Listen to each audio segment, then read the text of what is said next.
Let's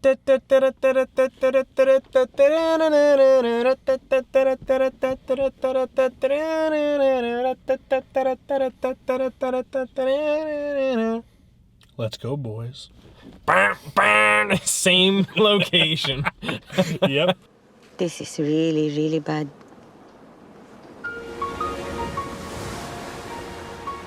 Hello, everybody, and welcome again to Keystone Film Review. We just saw Triangle of Sadness. No. Sultan. Written and directed by Ruben Östlund.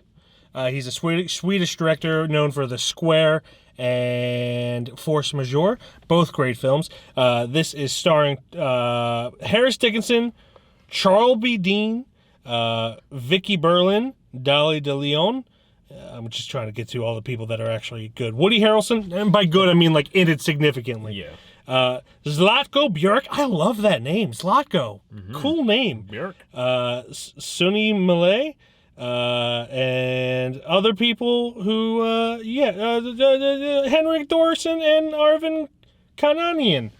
Kananian? Whatever. Kananian. This, of course, is a roarously outrageous comedy about rich people and how terrible they are. And boy, is it that. It is an event to watch. It is an event to watch. This was probably, when I found out about this won the Palme d'Or at the Cannes Film Festival this year.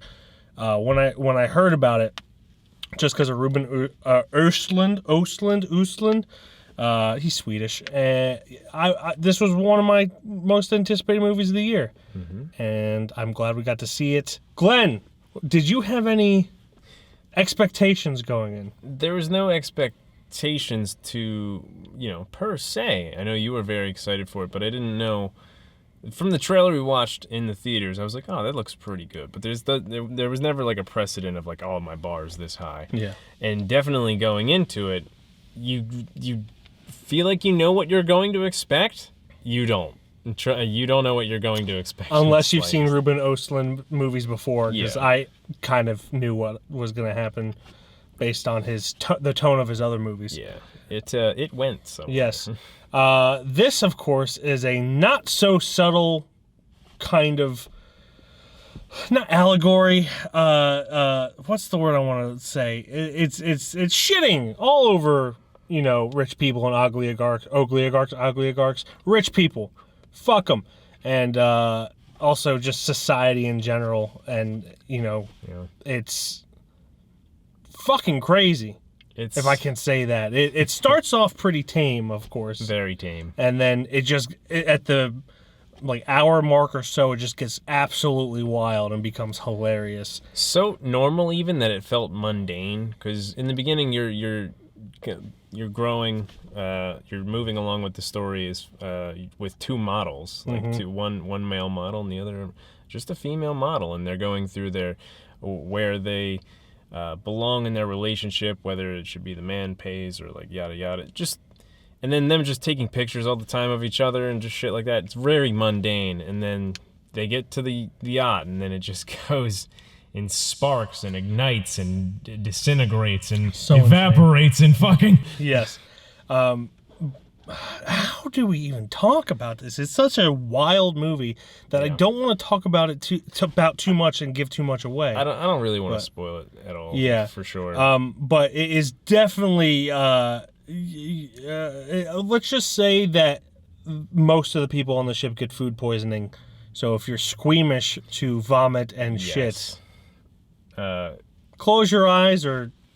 Yep. If you're taking that, I don't know, Tylenol. What do seasick people get? Or plug your holes. Plug your holes with corks.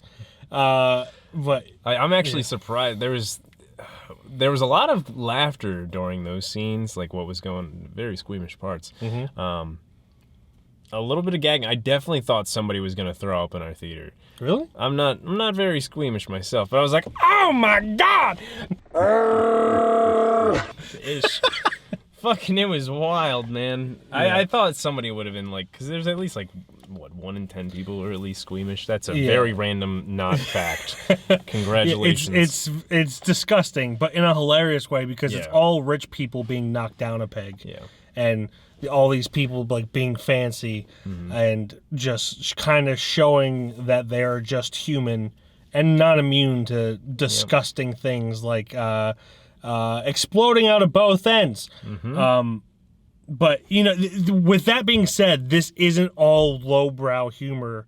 Like that sequence is with the vomit and the diarrhea, but it's not all lowbrow humor. It's a very smart film despite that sequence. For 90% of the movie, I had a smile on my face or was just giggling at some random lady going, "In Den Vulcan." Literally the whole time, I was pretty much smiling. It's a very funny movie. Are you looking up what that means? I think she said it means in the clouds, but I thought... But yeah, it's how do I put this the best way I can? It's unnaturally natural feeling how the movie moves forward and like, people just interact with each other. Heightened reality. Especially when they're on the yacht and they're treating the workers on the boat the way they're treating them, because that's exactly how they fucking do it. Going so far as to find issues that don't exist, such as cleaning the sails in a motorized yacht. Yep. If you've ever worked customer service in any way or had to deal with just working for people, it's going to scratch your eyebrows a little bit and go, God, I fucking had lived that at one point. God damn. Yeah. Especially when this one specific customer is just like, just person on the yacht is like... Guest. Yes. You should go swimming. I feel like you should go swimming. And she's like, well, I can't. And she has to say yes to the guest. Yeah. And she's like, well, it's really a breach of boundary, but like, and it's just, you can't say no to the customer, the guest, whatever. It's super. You can say no to the customer. But of course you might lose your job doing so. If it's crossing a boundary that is within your right to keep, if you get fired for that, sue the shit out of that company. So when they're on the yacht, it's frighteningly real how like if you've worked customer service, you're like, oh god damn, this is. I thought I was off the clock right now. Yeah, but that's kind of what Ruben Östlund does. It does mean in the clouds. Yeah, he kind of takes like higher society and knocks it down a peg. Like the Square is about the art industry and kind of makes it look as stupid as it can be. Force Majeure is about a family vacation, but it's got a little bit of that. That's probably the least one.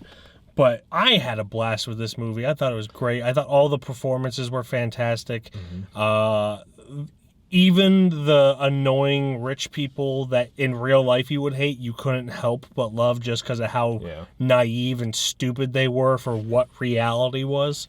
I also love that in the movie, like, there's like a majority of people that you're following as far as the rich people go, and then every other rich person is just an NPC in this movie. They're just... Oh, I just thought of something sad. Well, it's a spoiler, so...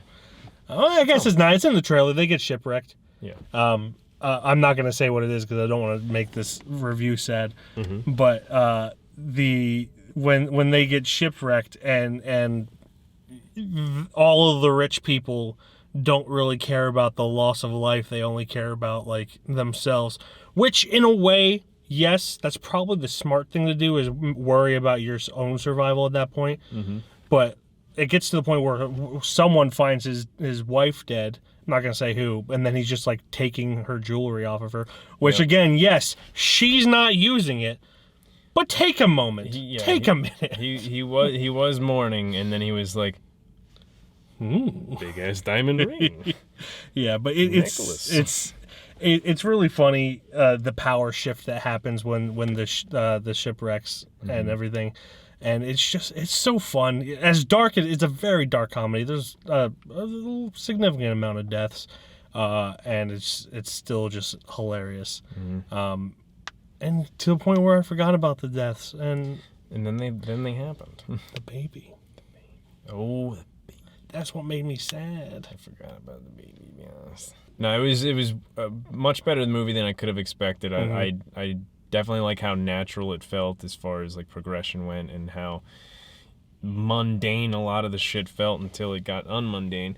And I feel like a lot of it strictly is like layered by the working class, like we were talking about, and how you know, maybe the rich end up being the poor at a certain point. Who knows? Dear Lord.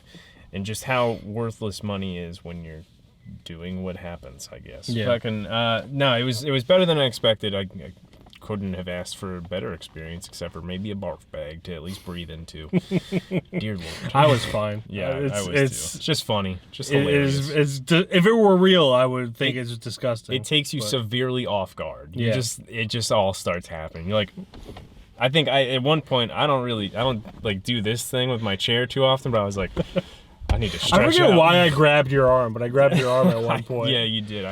It's something not that disgusting. There's an engagement ring that was $28,000. I was just like, 28,000 euros, and we're like, yeah, euros. But yeah, Anyway. I had a blast with this movie. If you can see it in theaters, because the crowd we were with was great. It Yeah. definitely They were- heightened the they were all experience. laughing, but obviously not obnoxiously loud or anything. I was They probably the most obnoxious person. we were definitely laughing the most. for sure. But yeah, check out Triangle of Sadness. Zoltan. I guess we should get into ratings. Mm-hmm. Do you want to go first? 4? Okay. Want to give it higher? I don't know why what's holding me back from 4, but I think a 4 is a safe one right now. I am between a 4.5 and a 5. I want to say 5. So I'm gonna say 5. Holy shit! Yeah, my second 5 of the year. The 4 might change to a 4.5, but I don't know if it gets a 5. It was fucking hilarious. Yeah, though. I mean, I still have to think about and it. and a But super great just movie all around. yeah, I just enjoyed the experience. I don't have any complaints really about it. Even the slow pacing in the beginning was paid off. Yeah, it builds up to what is the rest of the movie for sure. Yeah. So yeah, I think I'm sticking with a 5 for now. I might text you while you're editing this and be like, change it. But right now I'm at a 5. I'll text myself and be like, 4.5. Yeah. So So there you go. if you saw Triangle Sadness, what did you think of it? Did you barf? Did you need a barf bag? Because it's pretty disgusting at a certain point, but Or a also shitbag. also hilarious. Just seeing rich people covered in vomit and shit. Yes, and sliding around. And sliding around, while KY jelly. all the poor people, well, not poor, the working class are pristine and clean, and even though they're the ones that have to clean it up, they're clean. Yep, just on their hands, Yes. not their bodies. Yeah. So comment down below what you thought of this movie if you saw it, and we will see you in the next one. Yes. Bye-bye. Bye.